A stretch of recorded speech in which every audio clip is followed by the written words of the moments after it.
प्यारे बच्चों, अज असी 9वीं जमात का इतिहास का पाठ नंबर 4 श्री गुरु अर्जुन देव जी सिख धर्म के विकास में योगदान और उन्हों की शहीदी इसकी रिवीजन करांगे। प्यारे बच्चों, ये पावर पॉइंट प्रैजेंटेशन साडे लई डॉक्टर अमिता रानी SS मिस्ट्रस सरकारी सीनियर सैकेंडरी स्कूल ईलवाल गगड़पुर जिला संगरूर ने बना के भेजी है। असी मैडम के धन्नवादी हाँ। असी धन्नवाद करते हैं जिला संगरूर की टीम का। तो आओ शुरू करते हैं इस पाठ की रिवीजन। असी पढ़िया सीगा श्री गुरु अर्जुन देव जी सिखां के 5वें गुरु के रूप में 1581 ईस्वी में गुरगद्दी ते विराजमान होए। श्री गुरु अर्जुन देव जी ने 25 साल तक सिखां की अगवाई की। उन्हां वल्लों सिख धर्म के विकास लई कीते महान कारजां ने सिखां नूं नवीं सोच अते नवीं दिशा प्रदान की। श्री गुरु अर्जुन देव जी ने श्री हरमंदर साहब का निर्माण करवा के अमृतसर नूं सिखां दे महान अध्यात्मक केंद्र के रूप में स्थापित किया अते सिख धर्म लई आदि ग्रंथ का संपादन करके सिख धर्म नूं पूर्ण रूप में एक वखरे धर्म के रूप में पहचान दी। उन्हां दी शहीदी ने सिखां विच धर्म लई सब कुछ कुर्बान करन दा जज्बा भरिया। आओ श्री गुरु अर्जुन देव जी की सिख धर्म नूं महान देन अते उन्हां दी लासानी शहीदी बारे जानिए। तो प्यारे बच्चों, श्री गुरु अर्जुन देव जी का जन्म 15 अप्रैल 1563 ईस्वी नूं सिखां दे चौथे गुरु श्री गुरु रामदास जी अते बीबी भानी दे घर गोइंदवाल विखे होया। श्री गुरु अर्जुन देव जी श्री गुरु रामदास जी के तीसरे अते सब तो छोटे पुत्र सन। वो बचपन तो ही बहुत बुद्धिमान अते धार्मिक प्रवृत्ति वाले सन। उन्होंने बाबा बुढ़ा जी तो गुरमुखी का ज्ञान प्राप्त किया। इस तो इलावा गुरु जी ने फारसी अते संस्कृत भाषा की सिक्ख्या भी ग्रहण की। उन्होंने श्री गुरु अमरदास जी अते श्री गुरु रामदास जी तो अध्यात्मक अते गुरबाणी की सिक्ख्या प्राप्त की। 1579 ईस्वी में श्री गुरु अर्जुन देव जी का विआह मीओ पिंड फिलौर के कृष्ण चंद की पुत्री गंगा जी नाल होया। 1595 ईस्वी में आप जी के घर पुत्र ने जन्म लिया जो सिखां दे 6वें गुरु श्री गुरु हरगोबिंद जी के नाम नाल प्रसिद्ध होए। श्री गुरु रामदास जी के 3 पुत्र पिरथीचंद पिरथिया महादेव अते श्री गुरु अर्जुन देव जी सन। पिरथिया सब तो वड्डा पुत्र सी। वो बहुत ही बेईमान अते लालची सी। सिख परंपरा के अनुसार उसनूं मीना कह के संबोधित किया जाता है। महादेव की संसारक कामां विच रुचि नहीं सी। श्री गुरु अर्जुन देव जी बहुत ही निमर अते आग्याकारी सन। उन्हां दी सेवा भाव अते भगती कारण श्री गुरु रामदास जी ने 1581 ईस्वी विच उन्हां नूं 5वें सिख गुरु वजों गुरगद्दी ते विराजमान किया। तो सिक्ख्या प्राप्ति अते गुरगद्दी ते विराजमान के संबंध दे विच प्यारे बच्चों, मैं तुहानूं एक प्रश्न पुछदा। प्रश्न ये है कि तुसी जिमें असी हुणी दोहराई की है तो तुसी श्री गुरु अर्जुन देव जी के जन्म और मुढ़ले जीवन के बारे मैनू दसना है। तो असी इत्थे गल करांगे। प्रश्न साडा ये बनता है श्री गुरु अर्जुन देव जी का मुढ़ला जीवन। तो इसका उत्तर यह बनता है कि श्री गुरु अर्जुन देव जी का जन्म 15 अप्रैल 1563 ईस्वी नूं सिखां दे चौथे गुरु श्री गुरु रामदास जी अते बीबी भानी दे घर गोइंदवाल विखे होया।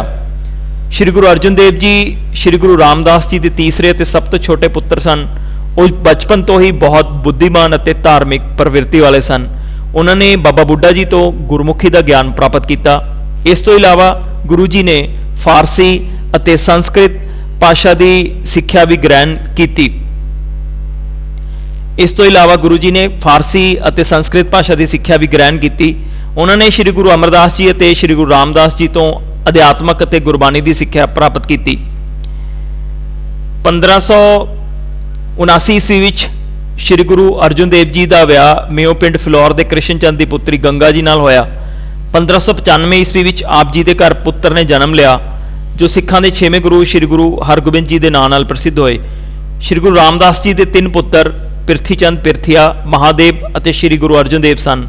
पिरथिया सब तो वड्डा पुत्र सी।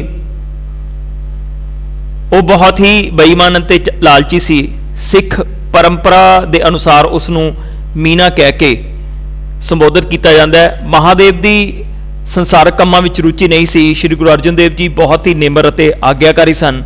उन्हां दी सेवा भाव अते भगती कारण श्री गुरु रामदास जी ने 1581 ਈਸਵੀ ਵਿੱਚ ਉਹਨਾਂ ਨੂੰ ਪੰਜਵੇਂ ਸਿੱਖ ਗੁਰੂ ਵਜੋਂ ਗੁਰਗੱਦੀ ਤੇ ਬਿਰਾਜਮਾਨ ਕੀਤਾ।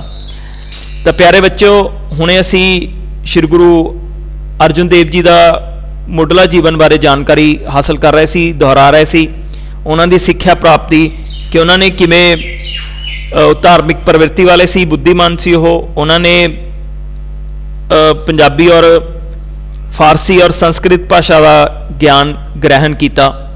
ਸਿੱਖਿਆ ਪ੍ਰਾਪਤੀ ਤੋਂ ਬਾਅਦ ਅਸੀਂ ਪੜ੍ਹਿਆ ਕਿ ਉਹਨਾਂ ਨੂੰ ਗੁਰਗੱਦੀ ਤੇ ਬਿਰਾਜਮਾਨ ਕੀਤਾ ਗਿਆ। ਇਸ ਤੋਂ ਬਾਅਦ ਸ਼੍ਰੀ ਗੁਰੂ ਅਰਜਨ ਦੇਵ ਜੀ ਦੀ ਅਗਵਾਈ ਵਿੱਚ ਸਿੱਖ ਧਰਮ ਦਾ ਵਿਕਾਸ। ਅਸੀਂ ਹੁਣ ਗੱਲ ਕਰਾਂਗੇ 1581 ਤੋਂ 1606 ਈਸਵੀ ਤੱਕ ਦੀ।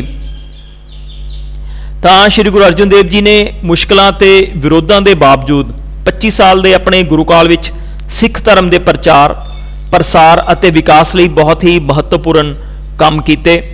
ਉਹਨਾਂ ਕੰਮਾਂ ਬਾਰੇ ਅਸੀਂ ਇੱਥੇ ਗੱਲ ਕਰਾਂਗੇ।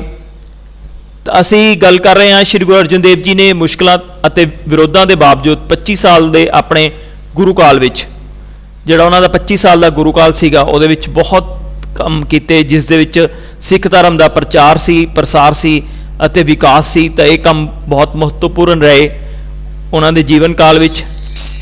ਅੰਮ੍ਰਿਤਸਰ ਵਿੱਚ ਹਰਿਮੰਦਰ ਸਾਹਿਬ ਦੀ ਉਸਾਰੀ।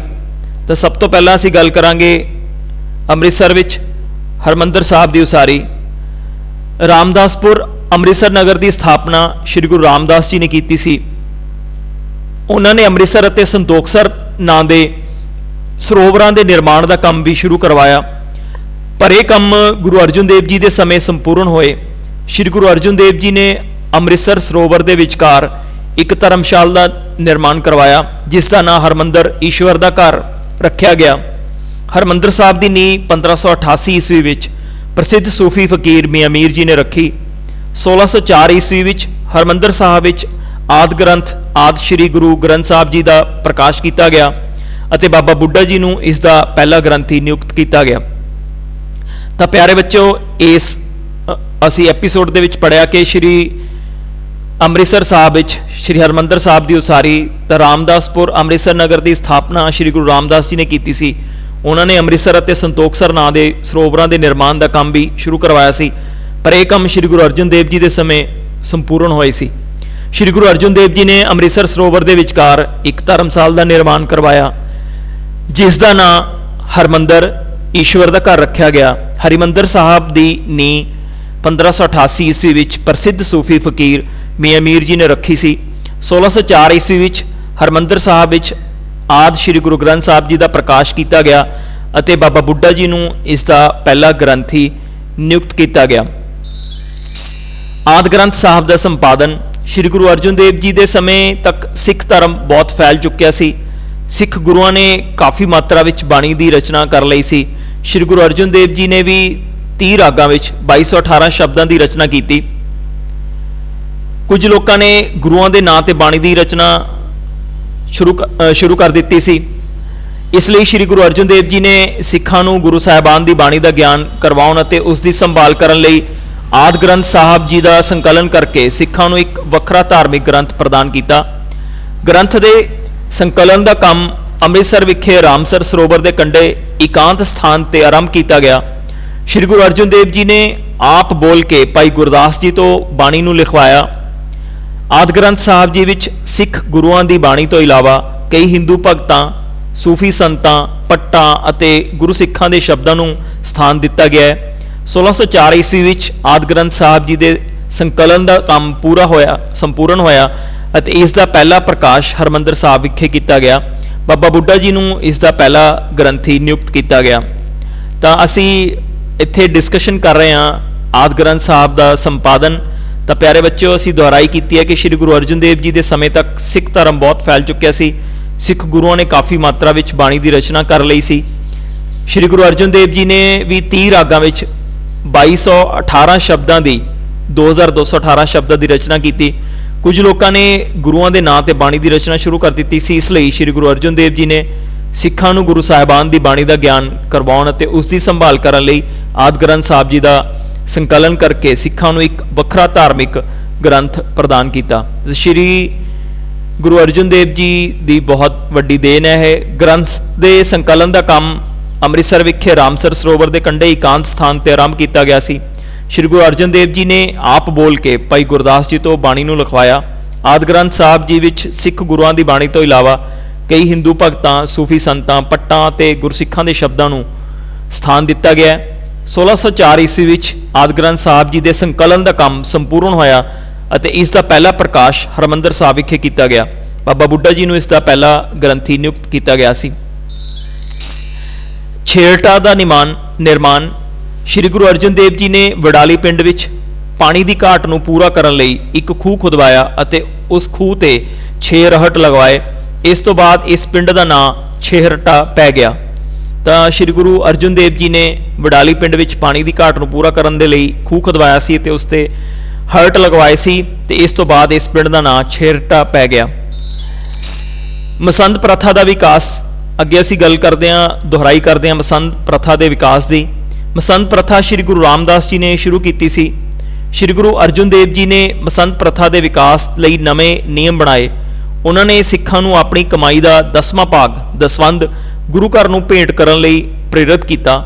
ਦਸਵੰਧ ਇਕੱਠਾ ਕਰਨ ਲਈ ਗੁਰੂ ਜੀ ਨੇ ਬਹੁਤ ਹੀ ਜ਼ਿੰਮੇਵਾਰ ਸਿੱਖਾਂ ਨੂੰ ਮਸੰਦ ਨਿਯੁਕਤ ਕੀਤਾ ਜੋ ਧਰਮ ਦਾ ਪ੍ਰਚਾਰ ਵੀ ਕਰਦੇ ਸਨ। ਤਾਂ ਮਸੰਦ ਪ੍ਰਥਾ ਦਾ ਵਿਕਾਸ ਅਗਰ ਅਸੀਂ ਪ੍ਰਸ਼ਨ ਬਣਾਈਏ ਤਾਂ ਮਸੰਦ ਪ੍ਰਥਾ ਦਾ ਵਿਕਾਸ ਕਿਸ ਨੇ ਕੀਤਾ? ਤਾਂ ਮਸੰਦ ਪ੍ਰਥਾ ਸ਼੍ਰੀ ਗੁਰੂ ਰਾਮਦਾਸ ਜੀ ਨੇ ਸ਼ੁਰੂ ਕੀਤੀ ਸੀ ਔਰ ਸ਼੍ਰੀ ਗੁਰੂ ਅਰਜਨ ਦੇਵ ਜੀ ਨੇ ਮਸੰਦ ਪ੍ਰਥਾ ਦੇ ਵਿਕਾਸ ਲਈ ਨਵੇਂ ਨਿਯਮ ਬਣਾਏ। ਉਹਨਾਂ ਨੇ ਸਿੱਖਾਂ ਨੂੰ ਆਪਣੀ ਕਮਾਈ ਦਾ 10ਵਾਂ ਭਾਗ ਦਸਵੰਧ ਗੁਰੂ ਘਰ ਨੂੰ ਭੇਂਟ ਕਰਨ ਲਈ ਪ੍ਰੇਰਿਤ ਕੀਤਾ। ਦਸਵੰਧ ਇਕੱਠਾ ਕਰਨ ਦੇ ਲਈ ਗੁਰੂ ਜੀ ਨੇ ਬਹੁਤ ਹੀ ਜ਼ਿੰਮੇਵਾਰ ਸਿੱਖਾਂ ਨੂੰ ਮਸੰਦ ਨਿਯੁਕਤ ਕੀਤਾ ਜੋ ਧਰਮ ਦਾ ਪ੍ਰਚਾਰ ਵੀ ਕਰਦੇ ਸਨ। ਤਾਂ ਇਹ ਛੇਹਰਟਾ ਦੇ ਨਿਰਮਾਣ ਤੋਂ ਬਾਅਦ ਅਸੀਂ ਪੜ੍ਹਿਆ ਮਸੰਦ ਪ੍ਰਥਾ ਦਾ ਵਿਕਾਸ। ਅੱਗੇ ਅਸੀਂ ਗੱਲ ਕਰਾਂਗੇ ਲਾਹੌਰ ਵਿੱਚ ਬੌਲੀ ਦਾ ਨਿਰਮਾਣ। ਤਾਂ ਲਾਹੌਰ ਵਿੱਚ ਬੌਲੀ ਦਾ ਨਿਰਮਾਣ ਗੁਰੂ ਜੀ ਨੇ 1599 ਈਸਵੀ ਵਿੱਚ ਆਪਣੀ ਲਾਹੌਰ ਯਾਤਰਾ ਦੌਰਾਨ ਡੱਬੀ ਬਾਜ਼ਾਰ ਵਿੱਚ ਇੱਕ ਬੌਲੀ ਦਾ ਨਿਰਮਾਣ ਕਰਵਾਇਆ ਜਿਸ ਨਾਲ ਸਥਾਨਕ ਖੇਤਰ ਦੇ ਪਾਣੀ ਦੀ ਕਮੀ ਨੂੰ ਦੂਰ ਕੀਤਾ ਜਾ ਸਕਿਆ। ਤਾਂ ਅਸੀਂ ਪ੍ਰਸ਼ਨ ਪੁੱਛ ਸਕਦੇ ਹਾਂ ਇੱਥੇ ਕਿ ਲਾਹੌਰ ਵਿੱਚ ਬੌਲੀ ਦਾ ਨਿਰਮਾਣ ਕਿਸ ਨੇ ਕਰਵਾਇਆ ਔਰ ਕਿਸ ਕਮੀ ਨੂੰ ਪੂਰਾ ਕਰਨ ਲਈ ਕਰਵਾਇਆ ਗਿਆ? ਤਾਂ ਇਸ ਦਾ ਉੱਤਰ ਬਣੇਗਾ ਕਿ ਗੁਰੂ ਜੀ ਨੇ 1599 ਈਸਵੀ ਵਿੱਚ ਆਪਣੀ ਲਾਹੌਰ ਯਾਤਰਾ ਦੌਰਾਨ ਡੱਬੀ ਬਾਜ਼ਾਰ ਵਿੱਚ ਇੱਕ ਬੌਲੀ ਦਾ ਨਿਰਮਾਣ ਕਰਵਾਇਆ ਜਿਸ ਨਾਲ ਸਥਾਨਕ ਖੇਤਰ ਦੇ ਪਾਣੀ ਦੀ ਕਮੀ ਨੂੰ ਦੂਰ ਕੀਤਾ ਜਾ ਸਕਿਆ ਸੀ। ਅੱਗੇ ਅਸੀਂ ਗੱਲ ਕਰਦੇ ਹਾਂ ਉੱਤਰਾਧਿਕਾਰੀ ਦੀ ਨਿਯੁਕਤੀ। ਤਾਂ 1606 ਈਸਵੀ ਵਿੱਚ ਸ਼੍ਰੀ ਗੁਰੂ ਅਰਜਨ ਦੇਵ ਜੀ ਨੇ ਆਪਣੀ ਸ਼ਹੀਦੀ ਤੋਂ ਪਹਿਲਾਂ ਹੀ ਆਪਣੇ ਪੁੱਤਰ ਹਰਗੋਬਿੰਦ ਜੀ ਨੂੰ ਸਿੱਖਾਂ ਦੇ 6ਵੇਂ ਗੁਰੂ ਦੇ ਰੂਪ ਵਿੱਚ ਆਪਣਾ ਉੱਤਰਾਧਿਕਾਰੀ ਨਿਯੁਕਤ ਕਰ ਦਿੱਤਾ ਸੀ। ਉਹਨਾਂ ਨੇ ਗੁਰੂ ਹਰਗੋਬਿੰਦ ਜੀ ਨੂੰ ਸਿੱਖ ਧਰਮ ਨੂੰ ਜ਼ਬਰ ਜ਼ੁਲਮ ਦਾ ਟਾਕਰਾ ਕਰਨ ਲਈ ਪ੍ਰੇਰਿਤ ਵੀ ਕੀਤਾ ਸੀ। ਤਾਂ ਉੱਤਰਾਧਿਕਾਰੀ ਦੀ ਨਿਯੁਕਤੀ ਦੀ ਦੁਹਰਾਈ ਦੇ ਦੌਰਾਨ ਅਸੀਂ ਪੜ੍ਹਿਆ ਕਿ 1606 ਈਸਵੀ ਵਿੱਚ ਸ਼੍ਰੀ ਗੁਰੂ ਅਰਜਨ ਦੇਵ ਜੀ ਨੇ ਆਪਣੀ ਸ਼ਹੀਦੀ ਤੋਂ ਪਹਿਲਾਂ ਹੀ ਆਪਣੇ ਪੁੱਤਰ ਹਰਗੋਬਿੰਦ ਜੀ ਨੂੰ ਸਿੱਖਾਂ ਦੇ 6ਵੇਂ ਗੁਰੂ ਦੇ ਰੂਪ ਵਿੱਚ ਆਪਣਾ ਉੱਤਰਾਧਿਕਾਰੀ ਨਿਯੁਕਤ ਕਰ ਦਿੱਤਾ ਸੀ। ਉਹਨਾਂ ਨੇ ਗੁਰੂ ਹਰਗੋਬਿੰਦ ਜੀ ਨੂੰ ਸਿੱਖ ਧਰਮ ਨੂੰ ਜ਼ਬਰ ਜ਼ੁਲਮ ਦਾ ਟਾਕਰਾ ਕਰਨ ਲਈ ਪ੍ਰੇਰਿਤ ਵੀ ਕੀਤਾ ਸੀ। ਸ਼੍ਰੀ ਗੁਰੂ ਅਰਜਨ ਦੇਵ ਜੀ ਦੀ ਸ਼ਹੀਦੀ। ਮੁਗਲ ਬਾਦਸ਼ਾਹ ਅਕਬਰ ਸਾਰੇ ਧਰਮਾਂ ਪ੍ਰਤੀ ਬਹੁਤ ਉਦਾਰ ਸੀ। ਉਸ ਦੀ ਮੌਤ ਤੋਂ ਬਾਅਦ ਉਸ ਦਾ ਪੁੱਤਰ ਜਹਾਂਗੀਰ ਮੁਗਲ ਸਮਰਾਟ ਬਣਿਆ। ਉਹ ਇੱਕ ਕੱਟੜ ਮੁਸਲਮਾਨ ਸੀ। ਉਹ ਸਿੱਖ ਧਰਮ ਅਤੇ ਗੁਰੂ ਅਰਜਨ ਦੇਵ ਜੀ ਦੀ ਵੱਧ ਰਹੀ ਪ੍ਰਸਿੱਧੀ ਕਾਰਨ ਖੁਸ਼ ਨਹੀਂ ਸੀ। ਗੁਰੂ ਜੀ ਦੇ ਵਿਰੋਧੀਆਂ ਲਈ ਇਹ ਸੁਨਹਿਰੀ ਮੌਕਾ ਸੀ। ਉਸ ਸਮੇਂ ਸਮਰਾਟ ਜਹਾਂਗੀਰ ਦੇ ਪੁੱਤਰ ਖੁਸਰੋ ਨੇ ਜਹਾਂਗੀਰ ਦੇ ਵਿਰੁੱਧ ਵਿਦਰੋਹ ਕਰ ਦਿੱਤਾ। ਜਹਾਂਗੀਰ ਨੇ ਖੁਸਰੋ ਦੀ ਸਹਾਇਤਾ ਕਰਨ ਦੇ ਦੋਸ਼ ਵਿੱਚ ਗੁਰੂ ਜੀ ਨੂੰ ਬੜੀ ਬੇਰਹਿਮੀ ਨਾਲ ਸ਼ਹੀਦ ਕਰਵਾ ਦਿੱਤਾ। ਤਾਂ ਇਸ ਚੈਪਟਰ ਦੇ ਵਿੱਚ ਅਸੀਂ ਪੜ੍ਹ ਰਹੇ ਹਾਂ ਸ਼੍ਰੀ ਗੁਰੂ ਅਰਜਨ ਦੇਵ ਜੀ ਦੀ ਸ਼ਹੀਦੀ ਬਾਰੇ। ਤਾਂ ਮੁਗਲ ਬਾਦਸ਼ਾਹ ਅਕਬਰ ਸਾਰੇ ਧਰਮਾਂ ਪ੍ਰਤੀ ਉਦਾਰ ਸੀ। ਉਸ ਦੀ ਮੌਤ ਤੋਂ ਬਾਅਦ ਉਸ ਦਾ ਪੁੱਤਰ ਜਹਾਂਗੀਰ ਮੁਗਲ ਸਮਰਾਟ ਬਣਿਆ। ਉਹ ਇੱਕ ਕੱਟੜ ਮੁਸਲਮਾਨ ਸੀ। ਉਹ ਸਿੱਖ ਧਰਮ ਅਤੇ ਗੁਰੂ ਅਰਜਨ ਦੇਵ ਜੀ ਦੀ ਵੱਧ ਰਹੀ ਪ੍ਰਸਿੱਧੀ ਕਾਰਨ ਖੁਸ਼ ਨਹੀਂ ਸੀ। ਗੁਰੂ ਜੀ ਦੇ ਵਿਰੋਧੀਆਂ ਲਈ ਇੱਕ ਇਹ ਸੁਨਹਿਰੀ ਮੌਕਾ ਸੀ। ਉਸ ਸਮੇਂ ਸਮਰਾਟ ਜਹਾਂਗੀਰ ਦੇ ਪੁੱਤਰ ਖੁਸਰੋ ਨੇ ਜਹਾਂਗੀਰ ਦੇ ਵਿਰੁੱਧ ਵਿਦਰੋਹ ਕੀਤਾ ਸੀ।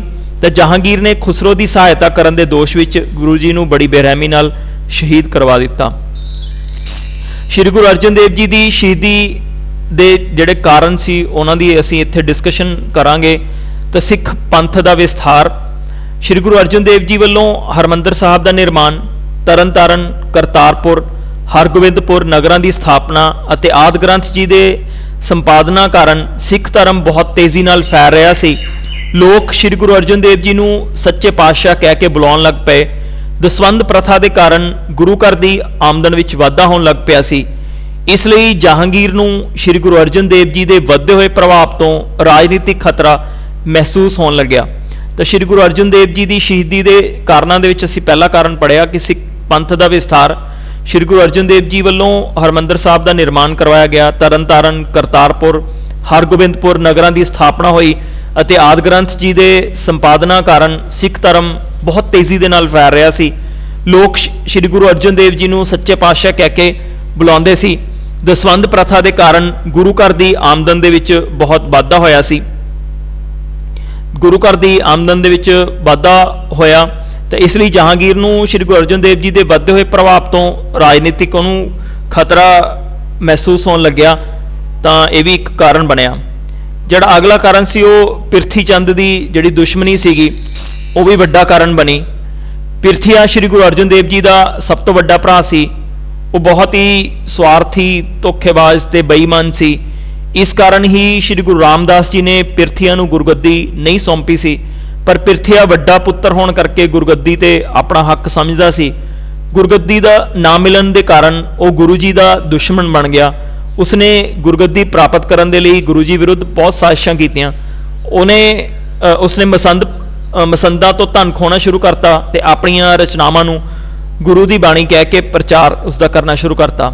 ਉਸਨੇ ਗੁਰੂ ਜੀ ਦੇ ਪੁੱਤਰ ਹਰਗੋਬਿੰਦ ਜੀ ਦੀ ਹੱਤਿਆ ਕਰਨ ਦੀਆਂ ਕਈ ਕੋਸ਼ਿਸ਼ਾਂ ਕੀਤੀਆਂ, ਪਰ ਪ੍ਰਿਥੀਆ ਆਪਣੀਆਂ ਸਾਜ਼ਿਸ਼ਾਂ ਵਿੱਚ ਅਸਫਲ ਹੋਣ ਕਾਰਨ ਉਸਨੇ ਮੁਗਲ ਅਧਿਕਾਰੀਆਂ ਨਾਲ ਮਿਲ ਕੇ ਗੁਰੂ ਜੀ ਦੇ ਵਿਰੁੱਧ ਕੰਨ ਭਰਨੇ ਉਸਨੇ ਸ਼ੁਰੂ ਕਰ ਦਿੱਤੇ।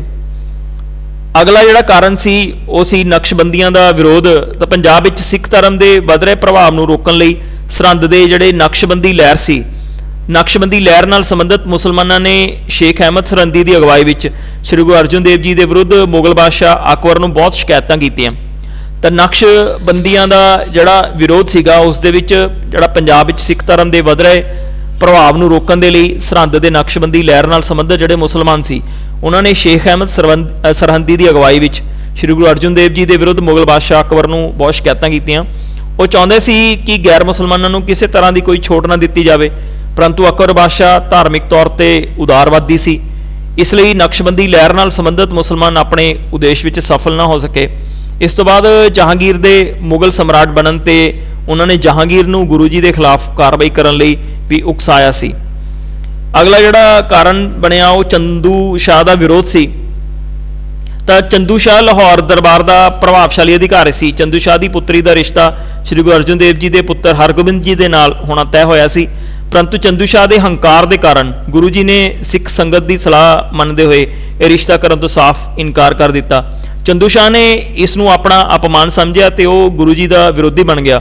ਉਸਨੇ ਬਾਦਸ਼ਾਹ ਅਕਬਰ ਨੂੰ ਗੁਰੂ ਜੀ ਦੇ ਵਿਰੁੱਧ ਭੜਕਾਇਆ ਸੀ, ਪਰ ਉਹ ਅਸਫਲ ਰਿਹਾ ਤੇ ਬਾਅਦ ਵਿੱਚ ਉਸਨੇ ਜਹਾਂਗੀਰ ਨੂੰ ਗੁਰੂ ਜੀ ਖਿਲਾਫ ਕਾਰਵਾਈ ਕਰਨ ਲਈ ਭੜਕਾਇਆ, ਜੋ ਕਿ ਗੁਰੂ ਜੀ ਦੀ ਸ਼ਹੀਦੀ ਦਾ ਇੱਕ ਵੱਡਾ ਕਾਰਨ ਬਣਿਆ।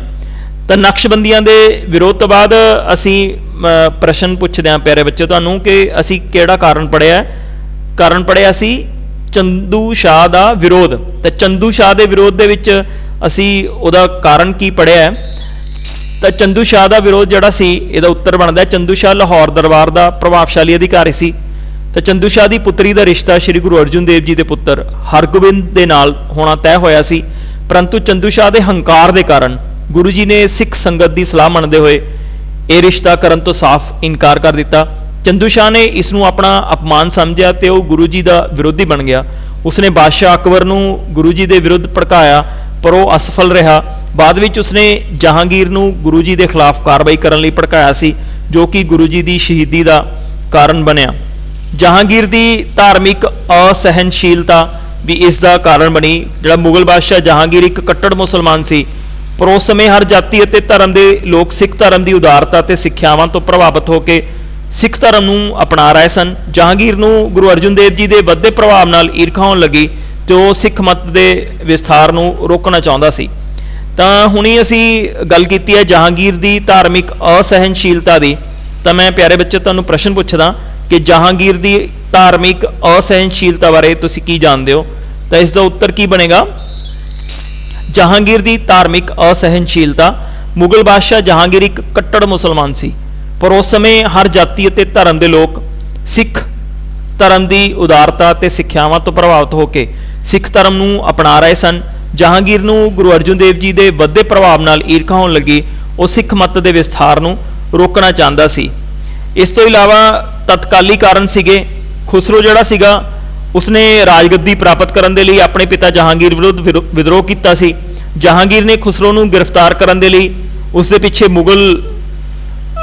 ਮੁਗਲਾਂ ਦੇ ਅਨੁਸਾਰ ਗੁਰੂ ਜੀ ਨੇ ਉਸ ਦਾ ਗੁਰੂ ਘਰ ਆਉਣ ਤੇ ਆਦਰ ਮਾਣ ਕੀਤਾ ਤੇ ਲੰਗਰ ਵੀ ਛਕਾਇਆ ਸੀ। ਪਰੰਤੂ ਗੁਰੂ ਜੀ ਦੇ ਵਿਰੋਧੀਆਂ ਨੇ ਜਹਾਂਗੀਰ ਦੇ ਕੰਨ ਭਰਨੇ ਸ਼ੁਰੂ ਕਰਤੇ ਕਿ ਗੁਰੂ ਜੀ ਨੇ ਖੁਸਰੋ ਨੂੰ ਸ਼ਰਨ ਦਿੱਤੀ ਹੈ ਤੇ ਉਸ ਨੂੰ ਧਨ ਦੇ ਕੇ ਉਸ ਦੀ ਮਦਦ ਵੀ ਕੀਤੀ ਹੈ। ਤਾਂ ਜਹਾਂਗੀਰ ਨੇ ਖੁਸਰੋ ਦੀ ਸਹਾਇਤਾ ਕਰਨ ਦੇ ਅਪਰਾਧ ਦੇ ਵਿੱਚ ਗੁਰੂ ਜੀ ਦੇ ਨਾਲ ਉਹਨਾਂ ਦੀ ਗ੍ਰਿਫਤਾਰੀ ਦੇ ਆਦੇਸ਼ ਦਿੱਤੇ ਸੀ। ਤਾਂ ਤਤਕਾਲੀ ਕਾਰਨਾਂ ਦੇ ਵਿੱਚ ਖੁਸਰੋ ਨੇ ਰਾਜਗੱਦੀ ਪ੍ਰਾਪਤ ਕਰਨ ਦੇ ਲਈ ਆਪਣੇ ਪਿਤਾ ਜਹਾਂਗੀਰ ਦਾ ਵਿਰੁੱਧ ਉਹ ਵਿਦਰੋਹ ਕਰਤਾ। ਜਹਾਂਗੀਰ ਨੇ ਖੁਸਰੋ ਨੂੰ ਗ੍ਰਿਫਤਾਰ ਕਰਨ ਦੇ ਲਈ ਉਸ ਦੇ ਪਿੱਛੇ ਮੁਗਲ ਸੈਨਾ ਜਿਹੜੀ ਭੇਜੀ ਸੀ ਉਹ ਭੇਜੀ ਸੀਗੀ। ਤਾਂ ਮੁਗਲ ਸੈਨਾ ਦੇ ਅਨੁਸਾਰ ਗੁਰੂ ਜੀ ਨੇ ਖੁਸਰੋ ਨੂੰ ਆਪਣੇ ਘਰ ਆਉਣ ਦਿੱਤਾ ਤੇ ਉਸ ਦਾ ਆਦਰ ਮਾਣ ਕੀਤਾ ਤੇ ਲੰਗਰ ਵੀ ਛਕਾਇਆ। ਪਰ ਗੁਰੂ ਜੀ ਦੇ ਵਿਰੋਧੀਆਂ ਨੇ ਜਹਾਂਗੀਰ ਦੇ ਕੰਨ ਭਰਤੇ ਕਿ ਗੁਰੂ ਜੀ ਨੇ ਖੁਸਰੋ ਨੂੰ ਸ਼ਰਨ ਦਿੱਤੀ ਹੈ ਤੇ ਉਸ ਨੂੰ ਧਨ ਦੇ ਕੇ ਉਸ ਦੀ ਮਦਦ ਵੀ ਕੀਤੀ ਹੈ। ਤਾਂ ਜਹਾਂਗੀਰ ਨੇ ਖੁਸਰੋ ਦੀ ਸਹਾਇਤਾ ਕਰਨ ਦੇ ਅਪਰਾਧ ਵਿੱਚ ਸ੍ਰੀ ਗੁਰੂ ਅਰਜਨ ਦੇਵ ਜੀ ਦੀ ਗ੍ਰਿਫਤਾਰੀ ਦਾ ਆਦੇਸ਼ ਦਿੱਤਾ ਸੀ। ਸ਼ਹੀਦੀ ਮੁਗਲ ਸਮਰਾਟ ਜਹਾਂਗੀਰ ਦੇ ਆਦੇਸ਼ ਅਨੁਸਾਰ 24 ਮਈ 1606 ਈਸਵੀ ਨੂੰ ਗੁਰੂ ਜੀ ਨੂੰ ਬੰਦੀ ਬਣਾ ਕੇ ਲਾਹੌਰ ਲਿਆਂਦਾ ਗਿਆ। ਜਹਾਂਗੀਰ ਨੇ ਗੁਰੂ ਜੀ ਨੂੰ ਸ਼ਹੀਦ ਕਰਨ ਦਾ ਹੁਕਮ ਸੁਣਾ ਦਿੱਤਾ। ਇਸ ਦੇ ਨਾਲ ਗੁਰੂ ਜੀ ਦੇ ਪਰਿਵਾਰ ਨੂੰ ਮੁਰਤਜ਼ਾ ਖਾਨ ਦੇ ਸਪੁਰਦ ਕਰਨ ਅਤੇ ਉਹਨਾਂ ਦੀ ਸੰਪત્ਤੀ ਨੂੰ ਜ਼ਬਤ ਕਰਨ ਦੇ ਹੁਕਮ ਵੀ ਦਿੱਤੇ। ਜਹਾਂਗੀਰ ਦੇ ਹੁਕਮਾਂ ਅਨੁਸਾਰ 30 ਮਈ 1606 ਈਸਵੀ ਨੂੰ ਬਹੁਤ ਹੀ ਦਿਲ ਬੁਲੰਦਰ ਦੇਣ ਵਾਲੇ ਤਸੀਹੇ ਦੇ ਕੇ ਗੁਰੂ ਜੀ ਨੂੰ ਸ਼ਹੀਦ ਕਰ ਦਿੱਤਾ ਗਿਆ। ਸਿੱਖ ਪਰੰਪਰਾ ਅਨੁਸਾਰ ਸ੍ਰੀ ਗੁਰੂ ਅਰਜਨ ਦੇਵ ਜੀ ਨੂੰ ਸ਼ਹੀਦਾਂ ਦੇ ਸਿਰਤਾਜ ਕਿਹਾ ਜਾਂਦਾ ਹੈ। ਸ੍ਰੀ ਗੁਰੂ ਅਰਜਨ ਦੇਵ ਜੀ ਦੀ ਸ਼ਹੀਦੀ ਦਾ ਪ੍ਰਭਾਵ ਅਸੀਂ ਅੱਗੇ ਰਿਵੀਜ਼ਨ ਕਰ ਰਹੇ ਹਾਂ। ਸ੍ਰੀ ਗੁਰੂ ਅਰਜਨ ਦੇਵ ਜੀ ਦੀ ਸ਼ਹੀਦੀ ਦੇ ਜਿਹੜੇ ਪ੍ਰਭਾਵ ਪਏ, ਸ੍ਰੀ ਗੁਰੂ ਅਰਜਨ ਦੇਵ ਜੀ ਨੇ ਰਾਜਸੀ ਤਾਕਤਾਂ ਦੇ ਅਤਿਆਚਾਰਾਂ ਦਾ ਨਿਡਰਤਾ ਨਾਲ ਵਿਰੋਧ ਕੀਤਾ ਸੀ, ਜਿਸ ਦੇ ਕਾਰਨ ਸਿੱਖ ਧਰਮ ਵਿੱਚ ਮਹੱਤਵਪੂਰਨ ਪਰਿਵਰਤਨ ਆਏ। ਉਹਨਾਂ ਦੀ ਸ਼ਹੀਦੀ ਨਾਲ ਲੋਕਾਂ ਦਾ ਸਿੱਖ ਧਰਮ ਵਿੱਚ ਵਿਸ਼ਵਾਸ ਜਿਹੜਾ ਸੀ ਉਹ ਹੋਰ ਵੱਧ ਗਿਆ। ਤੇ ਸ੍ਰੀ ਗੁਰੂ ਅਰਜਨ ਦੇਵ ਜੀ ਨੇ ਰਾਜਸੀ ਤਾਕਤਾਂ ਦੇ ਅਤਿਆਚਾਰਾਂ ਦਾ ਨਿਡਰਤਾ ਨਾਲ ਵਿਰੋਧ ਕੀਤਾ, ਜਿਸ ਦੇ ਕਾਰਨ ਸਿੱਖ ਧਰਮ ਵਿੱਚ ਮਹੱਤਵਪੂਰਨ ਪਰਿਵਰਤਨ ਆਏ। ਉਹਨਾਂ ਦੀ ਸ਼ਹੀਦੀ ਨਾਲ ਲੋਕਾਂ ਦਾ ਸਿੱਖ ਧਰਮ ਵਿੱਚ ਵਿਸ਼ਵਾਸ ਵੀ ਜਿਹੜਾ ਸੀ ਉਹ ਹੋਰ ਵਧਿਆ। ਸ੍ਰੀ ਗੁਰੂ ਹਰਗੋਬਿੰਦ ਜੀ ਦੀ ਨਵੀਂ ਨੀਤੀ। ਸ੍ਰੀ ਗੁਰੂ ਅਰਜਨ ਦੇਵ ਜੀ ਤੋਂ ਬਾਅਦ ਸ੍ਰੀ ਗੁਰੂ ਹਰਗੋਬਿੰਦ ਜੀ ਨੇ ਨਵੀਂ ਨੀਤੀ ਅਪਣਾਈ। ਸ੍ਰੀ ਗੁਰੂ ਅਰਜਨ ਦੇਵ ਜੀ ਦੀ ਸ਼ਹੀਦੀ ਕਾਰਨ ਸਿੱਖ ਧਰਮ ਵਿੱਚ ਬਹੁਤ ਵੱਡਾ ਪਰਿਵਰਤਨ ਆਇਆ। 6ਵੇਂ ਗੁਰੂ ਸ੍ਰੀ ਗੁਰੂ ਹਰਗੋਬਿੰਦ ਜੀ ਤੇ ਇਸ ਘਟਨਾ ਦਾ ਡੂੰਘਾ ਪ੍ਰਭਾਵ ਪਿਆ। ਉਹਨਾਂ ਨੇ ਮਹਿਸੂਸ ਕੀਤਾ ਕਿ ਧਰਮ ਦੀ ਰੱਖਿਆ ਦੇ ਲਈ ਰਾਜਸੀ ਤਾਕਤ ਵੀ ਹੋਣੀ ਚਾਹੀਦੀ ਹੈ। ਇਸ ਲਈ ਉਹਨਾਂ ਨੇ ਮੀਰੀ ਰਾਜਸੀ ਅਤੇ ਪੀਰੀ ਅਧਿਆਤਮਕ ਨਾਂ ਦੀਆਂ 2 ਤਲਵਾਰਾਂ ਧਾਰਨ ਕੀਤੀਆਂ। ਉਹਨਾਂ ਨੇ ਹੌਲੀ-ਹੌਲੀ ਆਪਣੀ ਸੈਨਿਕ ਸ਼ਕਤੀ ਵਧਾਉਣੀ ਸ਼ੁਰੂ ਕਰ ਦਿੱਤੀ। ਇਸ ਮੰਤਵ ਦੇ ਲਈ ਅੰਮ੍ਰਿਤਸਰ ਵਿਖੇ ਹਰਿਮੰਦਰ ਸਾਹਿਬ ਦੇ ਸਾਹਮਣੇ 1606 ਈਸਵੀ ਵਿੱਚ ਅਕਾਲ ਤਖਤ ਸਾਹਿਬ ਦਾ ਨਿਰਮਾਣ ਕਰਵਾਇਆ ਗਿਆ। ਅਕਾਲ ਤਖਤ ਤੋਂ ਸਾਰੀਆਂ ਰਾਜਸੀ ਗਤੀਵਿਧੀਆਂ ਚਲਾਈਆਂ ਜਾਂਦੀਆਂ ਸਨ। ਹੁਣ ਸਿੱਖ ਹਥਿਆਰ ਧਾਰਨ ਕਰਨ ਲੱਗ ਪਏ ਅਤੇ ਉਹ ਗੁਰੂ ਜੀ ਨੂੰ ਘੋੜੇ ਅਤੇ ਹਥਿਆਰ ਭੇਂਟ ਕਰਨ ਲੱਗ ਪਏ। ਸ੍ਰੀ ਗੁਰੂ ਅਰਜਨ ਦੇਵ ਜੀ ਦੀ ਸ਼ਹੀਦੀ ਨੇ ਸ੍ਰੀ ਗੁਰੂ ਹਰਗੋਬਿੰਦ ਜੀ ਨੂੰ ਸੰਤ ਸਿਪਾਹੀ ਬਣਾ ਦਿੱਤਾ। ਤੇ ਸ੍ਰੀ ਗੁਰੂ ਹਰਗੋਬਿੰਦ ਜੀ ਦੀ ਨਵੀਂ ਨੀਤੀ ਮੀਰੀ ਅਤੇ ਪੀਰੀ 2 ਤਲਵਾਰਾਂ ਧਾਰਨ ਕੀਤੀਆਂ। ਤੇ ਸ੍ਰੀ ਗੁਰੂ ਅਰਜਨ ਦੇਵ ਜੀ ਦੀ ਸ਼ਹੀਦੀ ਕਾਰਨ ਸਿੱਖ ਧਰਮ ਵਿੱਚ ਬਹੁਤ ਵੱਡਾ ਪਰਿਵਰਤਨ ਆਇਆ। 6ਵੇਂ ਗੁਰੂ ਸ੍ਰੀ ਗੁਰੂ ਹਰਗੋਬਿੰਦ ਜੀ ਤੇ ਇਸ ਘਟਨਾ ਦਾ ਡੂੰਘਾ ਪ੍ਰਭਾਵ ਪਿਆ। ਉਹਨਾਂ ਨੇ ਮਹਿਸੂਸ ਕੀਤਾ ਕਿ ਧਰਮ ਦੀ ਰੱਖਿਆ ਦੇ ਲਈ ਰਾਜਸੀ ਤਾਕਤ ਦਾ ਹੋਣਾ ਬਹੁਤ ਜ਼ਰੂਰੀ ਹੈ। ਇਸ ਲਈ ਉਹਨਾਂ ਨੇ ਮੀਰੀ ਤੋਂ ਭਾਵ ਰਾਜਸੀ ਅਤੇ ਪੀਰੀ ਤੋਂ ਭਾਵ ਅਧਿਆਤਮਕ ਨਾਂ ਦੀਆਂ 2 ਤਲਵਾਰਾਂ ਧਾਰਨ ਕੀਤੀਆਂ। ਉਹਨਾਂ ਨੇ ਹੌਲੀ-ਹੌਲੀ ਆਪਣੇ ਸੈਨਿਕ ਸ਼ਕਤੀ ਵਧਾਉਣੀ ਸ਼ੁਰੂ ਕਰ ਦਿੱਤੀ। ਇਸ ਮੰਤਵ ਦੇ ਲਈ ਅੰਮ੍ਰਿਤਸਰ ਵਿਖੇ ਹਰਿਮੰਦਰ ਸਾਹਿਬ ਦੇ ਸਾਹਮਣੇ 1606 ਈਸਵੀ ਵਿੱਚ ਅਕਾਲ ਤਖਤ ਸਾਹਿਬ ਦਾ ਨਿਰਮਾਣ ਕਰਵਾਇਆ। ਅਕਾਲ ਤਖਤ ਤੋਂ ਸਾਰੀਆਂ ਰਾਜਸੀ ਗਤੀਵਿਧੀਆਂ ਚਲਾਈਆਂ ਜਾਂਦੀਆਂ ਸਨ। ਹੁਣ ਸਿੱਖ ਹਥਿਆਰ ਧਾਰਨ ਕਰਨ ਲੱਗ ਪਏ ਅਤੇ ਉਹ ਗੁਰੂ ਜੀ ਨੂੰ ਘੋੜੇ ਅਤੇ ਹਥਿਆਰ ਭੇਂਟ ਕਰਨ ਲੱਗੇ। ਸ੍ਰੀ ਗੁਰੂ ਅਰਜਨ ਦੇਵ ਜੀ ਦੀ ਸ਼ਹੀਦੀ ਨੇ ਸ੍ਰੀ ਗੁਰੂ ਹਰਗੋਬਿੰਦ ਜੀ ਨੂੰ ਸੰਤ ਸਿਪਾਹੀ ਬਣਾ ਦਿੱਤਾ। ਸਿੱਖ ਅਤੇ ਮੁਗਲ ਸ਼ਾਸਕਾਂ ਦੇ ਸੰਬੰਧਾਂ ਵਿੱਚ ਟਕਰਾਅ ਸ਼ੁਰੂ ਹੋਇਆ। ਤਾਂ ਮੁਗਲ ਬਾਦਸ਼ਾਹ ਅਕਬਰ ਦੇ ਸਮੇਂ ਤੱਕ ਸਿੱਖਾਂ ਦੇ ਮੁਗਲਾਂ ਨਾਲ ਵਧੀਆ ਸੰਬੰਧ ਰਹੇ। ਅਕਬਰ ਖੁਦ ਸਿੱਖ ਗੁਰੂਆਂ ਤੇ ਸਿੱਖ ਧਰਮ ਦਾ ਸਨਮਾਨ ਕਰਦਾ ਸੀ। ਪਰ ਮੁਗਲ ਸਮਰਾਟ ਜਹਾਂਗੀਰ ਦੁਆਰਾ ਬੇਦਰਦੀ ਨਾਲ ਸ੍ਰੀ ਗੁਰੂ ਅਰਜਨ ਦੇਵ ਜੀ ਨੂੰ ਸ਼ਹੀਦ ਕਰਨ ਕਾਰਨ ਸਿੱਖ ਕੌਮ ਦਾ ਮੁਗਲਾਂ ਦੇ ਨਾਲ ਟਕਰਾਅ ਸ਼ੁਰੂ ਹੋ ਗਿਆ।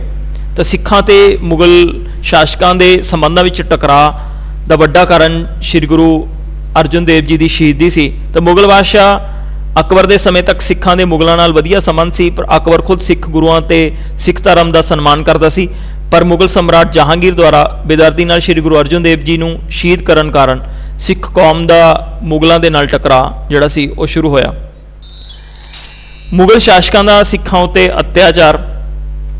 श्री गुरु अर्जुन देव जी की शहीदी तो बाद श्री गुरु हरगोबिंद जी ने सिखां नूं हथियारबंद किया।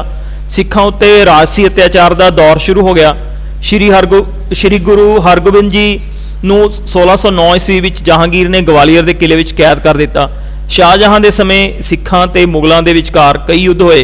मुगल बादशाह औरंगजेब ने 1675 ईस्वी विच 9वें गुरु तेग बहादुर जी नूं दिल्ली विखे शहीद करवा दिता।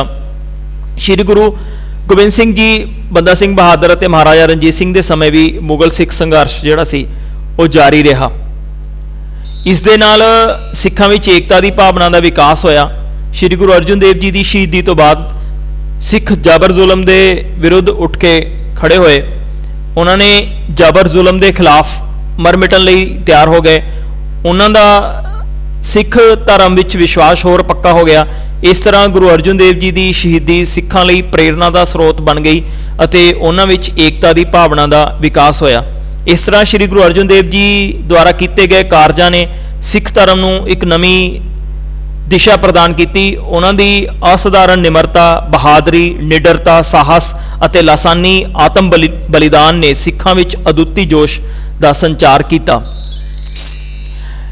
इस पाठ दे विच जिहड़ा सी रिवाइज किया, दोहराई की है। इस दे विच कुछ याद रखने योग गल्लां न, जिवें श्री गुरु नानक देव जी जन्म मिति, जन्म स्थान, माता पिता, पत्नी, संतान, गुरगद्दी ते साल। तो इस तरह श्री गुरु अंगद देव जी, श्री गुरु अमरदास जी, श्री गुरु रामदास जी, श्री गुरु अर्जन देव जी। तो असी अज जिहड़ा ये पाठ सीगा श्री गुरु अर्जन देव जी इसकी दोहराई की। तो इस पाठ के आईयां जिहड़ियां महत्वपूर्ण मितियां 1581 ईस्वी विच श्री गुरु अर्जन देव जी गुरगद्दी ते विराजमान होए। 1588 ईस्वी विच हरमंदर साहब की नींह प्रसिद्ध सूफी फकीर मियाँ मीर ने रखी। 1590 ईस्वी विच श्री गुरु अर्जन देव जी ने माझे के खारा पिंड विच तरनताਰਨ नां दा सरोवर बनाया। 1593 ईस्वी विच करतारपुर की स्थापना की अते गंगसर सरोवर का निर्माण करवाया। 1595 ईस्वी विच ब्यास नदी के कंढे हरगोबिंदपुर नगर बसाया। 1606 ईस्वी विच श्री गुरु अर्जन देव जी ने श्री गुरु हरगोबिंद सिंह जी को सिखां का 6वां पातशाह नियुक्त किया।